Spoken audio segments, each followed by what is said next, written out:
بالله من الشيطان الرجيم. بسم الله الرحمن الرحيم. فويل للذين يكتبون الكتاب بأيديهم ثم يقولون هذا من عند الله ليشتروا به ثمنا قليلا فويل لهم مما كتبت أيديهم وويل لهم مما يكسبون.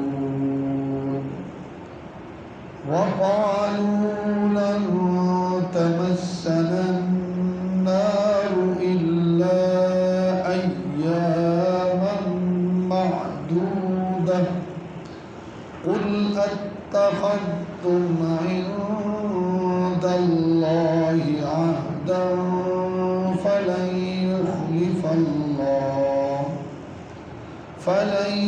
يخلف الله عهده أم تقولون على الله ما لا تعلمون. صدق الله العظیم. برادران اسلام، سورہ بنو اسرائیل کا تذکرہ چل رہا ہے. کل ہم نے سورہ بنو اسرائیل کے اس طبقے کی بات کی تھی کہ جو پڑھے لکھے نہیں ہیں، ان پڑھ جسے ہم کہتے ہیں، وہ لوگ وہ اپنے توہمات اور اپنے خیالات کی بنیاد پر کئی سے کئی چیزیں لے کر بیٹھے ہوتے تھے. تو اللہ نے ان ساری چیزوں کی نفی فرمایا اللہ اور اس کے رسول کے جو احکامات ہوں گے قابل قدر وہی ہوں گے. تو آج جو ہمارا درس ہے اس میں اللہ پاک نے اس طبقے کا ذکر فرمایا، بالخصوص تو قوم بنو اسرائیل کے ان علماء کا، لیکن بالعموم اس میں سب شامل ہیں. قوم بنو اسرائیل کے جو علماء تھے انہوں نے توریت کو بدل دیا. ان کو جہاں سے کوئی فائدہ نظر آیا، ان کو جہاں سے کوئی اپنا مقصد ملتا ہوا نظر آیا تو انہوں نے اس میں تبدیلی شروع کر دی. چند پیسوں کی خاطر، دنیا کے مفادات کی خاطر، دنیا کے مطلب کی خاطر. تو اللہ نے ان کو اس وقت مطلع فرمایا کہ تم یہ جو کر رہے ہو یہ غلط ہے. بات وہی معتبر ہوگی جو اللہ اور اس کے رسول کی ہوگی. تو اس امت کو بھی اللہ نے ظاہر یہ قرآن دیا اور یہ بات قرآن میں ہے. اللہ نے اس لیے قرآن میں ذکر فرمایا کہ ہر دور میں کچھ ایسے لوگ ہوتے ہیں جو دین کا سہارا لے کر، آپ علیہ السلام کے فرمان کا سہارا لے کر یا اس وقت کے نبی کی بات کا سہارا لے کر رد و بدل کرتے ہیں اور دنیاوی مفادات حاصل کرتے ہیں. آج قرآن نے ہمیں اس طرف متنبہ فرمایا ہے. قرآن فرماتا ہے کہ فویل للذین یکتبون الکتاب. فویل للذین، بڑی ہلاکت ہے ان لوگوں کے لیے، یکتبون الکتاب، جو لکھتے ہیں کتاب کو، بِأَيْدِيهِمْ، اپنے ہاتھوں سے. جو کتاب کو اپنے ہاتھوں سے لکھتے ہیں. کیا مطلب اپنے ہاتھوں سے لکھتے ہیں؟ مطلب یہ ہے کہ جو اللہ اور اس کے رسول کے فرمان کو بدل دیتے ہیں. عوام الناس کو تو نہیں پتا ہوتا. فرض تو حق تو یہ ہے کہ عوام الناس کو بھی مسائل کا پتہ ہونا چاہیے، لیکن ہم محدود ہو گئے. اب ہمارا کوئی کام ہے، ہم کہتے ہیں مولوی صاحب یہ ہے، ابھی آج ہی عصر میں مجھے ایک شخص ملے یہی بیٹھے ہوئے، تو ہم نے چند دن پہلے کا بتایا تھا کہ جو 22 رجب المرجب کو کنڈے بنائے جاتے ہیں یہ حرام ہے کھانا۔ یہ حضرت امیر معاویہ رضی اللہ تعالی عنہ کی اپنا وفات کی خوشی میں پکائے جاتے ہیں۔ تو وہ صاحب میرے پاس ہے اور انہوں نے کہا، میں نے کسی مولوی صاحب سے پوچھا ہے، انہوں نے کہا کہ بات تو ٹھیک ہے لیکن آپ اس نیت سے نہ کھاؤ۔ اب بتائیں، جب ایک چیز حرام ہے تو میں نے اسے کہا یار میں آپ سے چوری کرتا ہوں، آپ کی جیب سے پیسے چوری کر لیتا ہوں اور میں پکڑا جاؤں تو میں بولوں گا یار میں نے تو اس نیت سے اٹھائے تھے کہ میں غریبوں کا بھلا کروں گا، تو آپ مجھے چھوڑیں گے؟ بھائی حرام تو حرام ہے نا۔ یہ کیا بات ہوئی کہ آپ اس نیت سے نہ کھائیں؟ یہ تعویلیں جو ہیں یہ غلط ہیں، اس لیے اللہ نے فرمایا تعویلیں کیوں کرتے ہیں، اور اس میں ہم مولوی بادشاہ ہوتے ہیں، سب سے زیادہ رستے ہم مولوی خود گھڑتے ہیں۔ دیکھیں دو قسم ہوتے ہیں، ایک ہوتے ہیں مولوی، ایک ہوتے ہیں شولوی۔ سمجھ میں آ رہا ہے؟ جیسے اب مارکیٹ میں ہر چیز دیکھیں 1 نمبر 2 نمبر، اس میں چھاپا بھی وہی ہے، مہر بھی وہی ہے، سب کچھ وہی ہوتا ہے۔ اب وہ جو مثال کے طور پر 2 نمبر کپڑا ہے، اب وہ آپ اور میں نہیں پہچانیں گے، جو کپڑے کا تاجر ہے اس کو پتہ چلے گا بابا یہ 1 نمبر ہے، یہ 2 نمبر ہے۔ ہر چیز اسی طرح ہے۔ تو یاد رکھیں مولویوں میں بھی یہ سسٹم ہے، جو عالم ہوگا، جو اللہ اور اس کے رسول کے احکامات پر عمل کرنے والا ہوگا، وہ کبھی قرآن اور حدیث کو نہیں چھوڑے گا، وہ کبھی تعویلیں نہیں نکالے گا۔ اور جو مولوی کی شکل میں شولوی ہوگا نا، وہ کہے گا چلو آج تو آ رہے ہیں نا، آج تو آ رہے ہیں، آنے دو۔ اس لیے وہ تعویلیں کیوں کرتا ہے؟ قرآن نے واضح کہا ثم یقولون، پھر وہ کہتے ہیں ھذا من عند اللہ، یہ اللہ کی طرف سے ہے۔ مطلب وہ جو رستہ گھڑ کے دیتے ہیں نا، اسے کہو بھئی یہ کہاں سے ثابت ہے؟ بھئی میں قرآن سے دکھاتا ہوں، میں قرآن سے دکھاتا ہوں۔ او بھائی کہاں سے قرآن سے دکھاؤ گے؟ اب عوام الناس کو کیا پتا ہوگا؟ کہتے ہیں جی بالکل بات تو بڑی اچھی کی ہے۔ اب وہ کرتا کیوں ہے؟ کرتا اس لیے لیشتروا بہ ثمنا قلیلا، لیشتروا تاکہ اس کو بیچتا ہے۔ کیوں؟ ایک شخص آیا نا، اس نے غلط مسئلہ صحیح کروانا ہے، مولوی صاحب یہ ہدیہ ہے۔ اب مولوی صاحب کہتے ہیں چلو یار سوچتے ہیں کچھ کرتے ہیں۔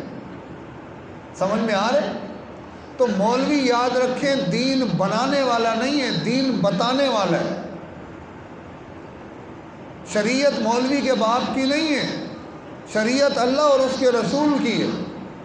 مولوی اس کو بتانے کا قائل ہے، بنانے کا قائل نہیں ہے۔ یہ بات آپ یاد رکھیں۔ اسے علماء سو کہا جاتا ہے کہ جو اپنے ذاتی مفاد کے لیے چند ٹکوں کی خاطر، تبھی تو دیکھیں اللہ نے 1450 سال پہلے بتا دیا تھا کہ ایسے لوگ آئیں گے، اس سے پہلے بھی تھے اور بعد میں بھی آئیں گے، کہ جو دنیاوی فائدے کے لیے 2000 10,000 15,000 کے لیے اپنے ایمان کو بیچ دیں۔ اس لیے قرآن نے واضح کہہ دیا ثمنا قلیلا، چند ٹکوں کے لیے، تھوڑے سے مالی فائدے کے لیے اپنا ایمان سب کچھ بیچ دیں۔ پھر فَوَيْلٌ لَّهُم مِّمَّا كَتَبَتْ أَيْدِيهِمْ، فرمایا ہلاکت ہے مِّمَّا كَتَبَتْ أَيْدِيهِمْ، ان لوگوں کے لیے جو اپنے ہاتھوں سے لکھتے ہیں، اور وَوَيْلٌ لَّهُم مِّمَّا يَكْسِبُونَ، اور ان کے لیے بھی ہلاکت ہے جو اس میں ملے ہوئے ہیں، جو اس میں لگے ہوئے ہیں۔ خیر ہے، مولوی صاحب نے کہہ دیے بس جائز ہے۔ اب آگے پھر قوم بنو اسرائیل کی بات آتی ہے کہ قوم بنو اسرائیل جو تھے وہ کہتے تھے بھئی ہم تو جہنم میں جائیں گے نہیں۔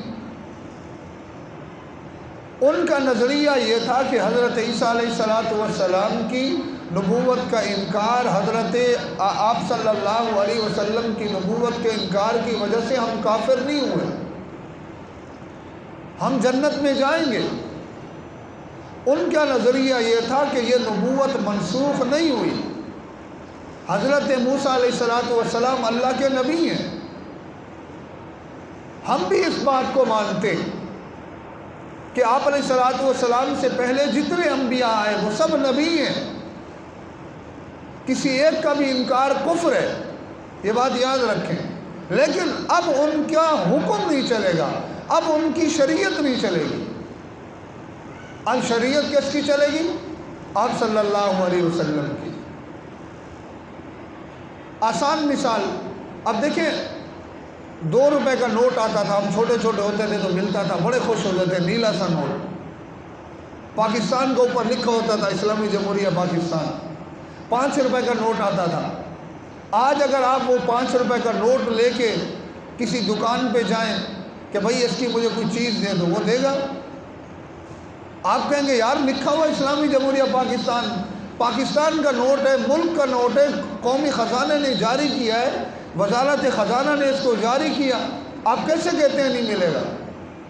تو وہ کہے گا بابا میں ہر چیز آپ کی مانتا ہوں، لیکن اب یہ منسوخ ہو چکا ہے، اب یہ منسوخ ہو چکا ہے.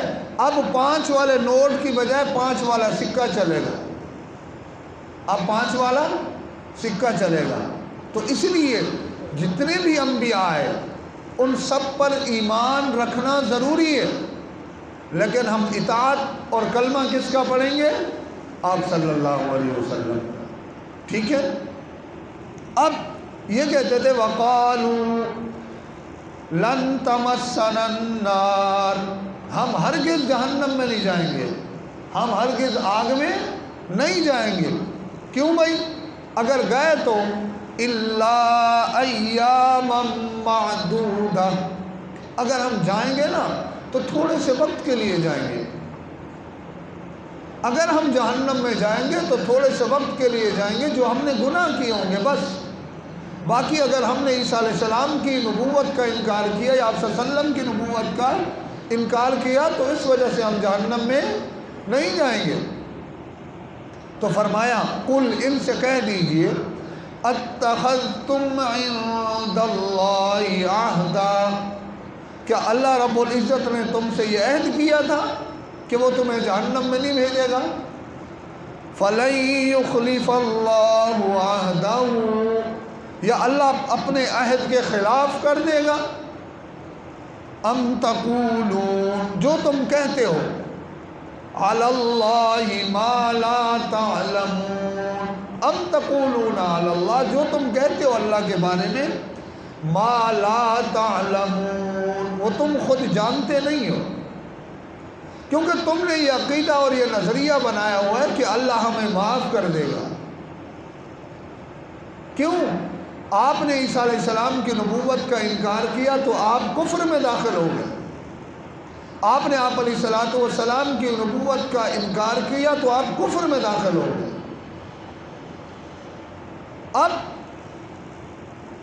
تم یہ بات کیسے کہہ سکتے ہو؟ آج ہمارے بہت سارے لوگ ہیں نا، انہیں کہیں بھائی اللہ کے بندو یہ گناہ ہے، اس طرح کا کام نہ کرو، یہ جہنم کی طرف لے جانے والا کام ہے. تو کیا کہتے ہیں؟ کہتے ہیں بھائی ہم تو آپ علیہ السلام کے امتی ہیں، اللہ کے نبی کے وہ تو پوری دنیا کے لیے رحمت للعالمین ہے، اس میں کوئی شک نہیں ہے، وہ رحمت للعالمین ہے، اس میں کوئی شک کی بات نہیں ہے.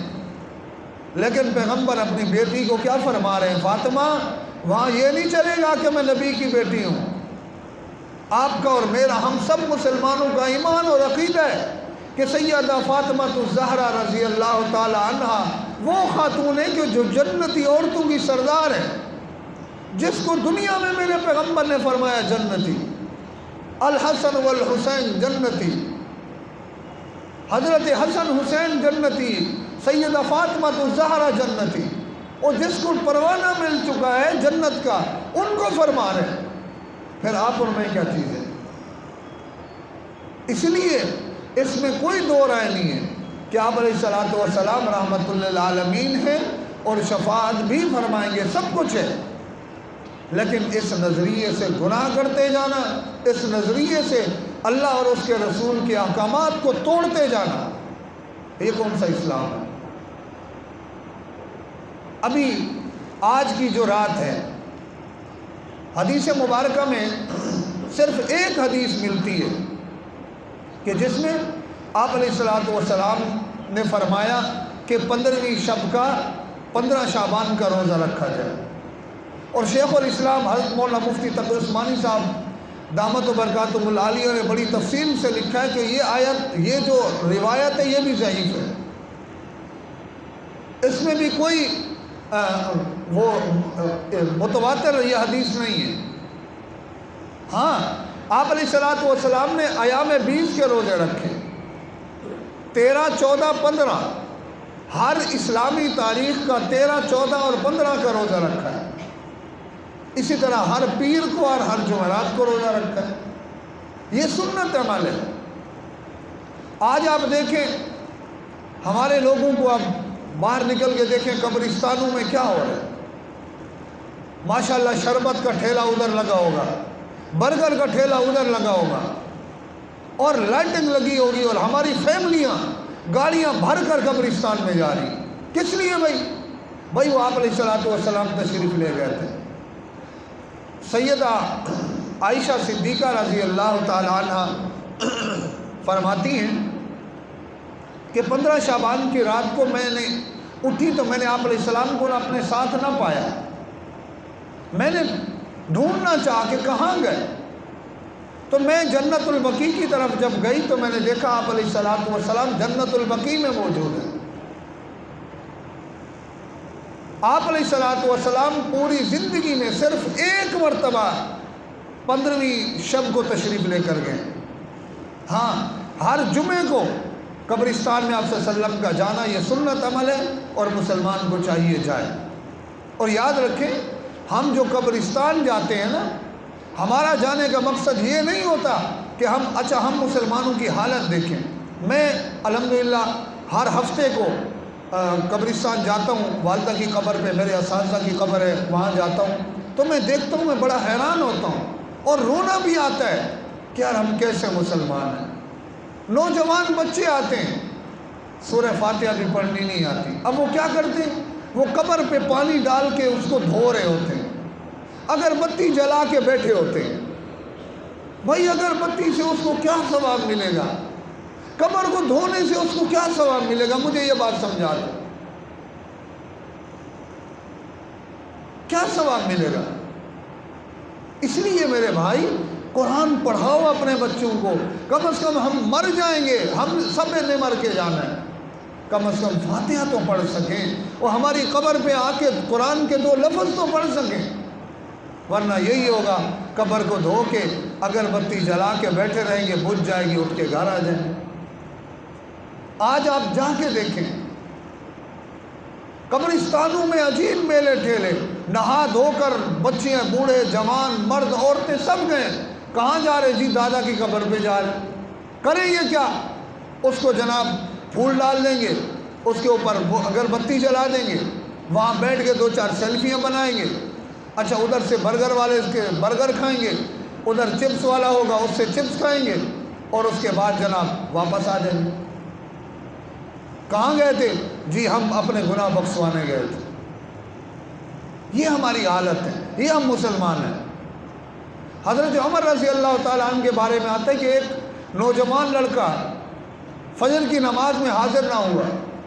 حضرت فجر کے بعد بازار میں تشریف لے جاتے تھے، جب وقت کے خلیفہ تھے، بادشاہ تھے، تو اس کی والدہ ملی اور کہا کہ وہ آپ کا صاحبزادہ فجر میں نظر نہیں آیا۔ تو اس نے کہا کہ ساری رات عبادت کرتا رہا ہے، نفلیں پڑھتا رہا ہے، تو فجر میں اس کی آنکھ لگ گئی، اس لیے وہ فجر میں حاضر نہیں ہوا۔ تو حضرت عمر نے کیا خوبصورت جواب ارشاد فرمایا میں اس کو پسند کرتا ہوں کہ میں عشاء کی نماز جماعت سے پڑھوں، اور اس کے بعد پھر ساری رات سو جاؤں، اور فجر کی نماز اٹھ کے جماعت سے پڑھ لوں، یہ میرے لیے زیادہ افضل اور عزیز ہے۔ یہ بات یاد رکھیں، ایک فرض نماز کا چھوڑ دینا، آپ ساری زندگی نفل پڑھتے رہیں، کوئی کام ہی نہ کریں، 24 گھنٹے مسجد میں رہیں، سر سجدے میں رکھ کے پڑے رہیں، اس 2 رکعت فرض کا مقابلہ آپ کی زندگی کی نفل نہیں کر سکتی، یہ بات یاد رکھیں۔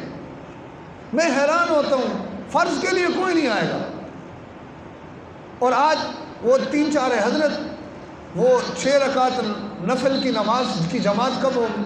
بھئی یہ کہاں سے ثابت ہے؟ کس نے بنا دی؟ یاد رکھیں، شیخ الاسلام نے لکھا ہے یہ مکروہ تحریمی ہے۔ بھائی نفل عبادت تو چھپ کے اپنے گھر میں کرو، اس کا زیادہ ثواب ہے۔ دیکھیں ہمارے مسلمان ساری رات آپ کو قبرستانوں میں نظر آئیں گے۔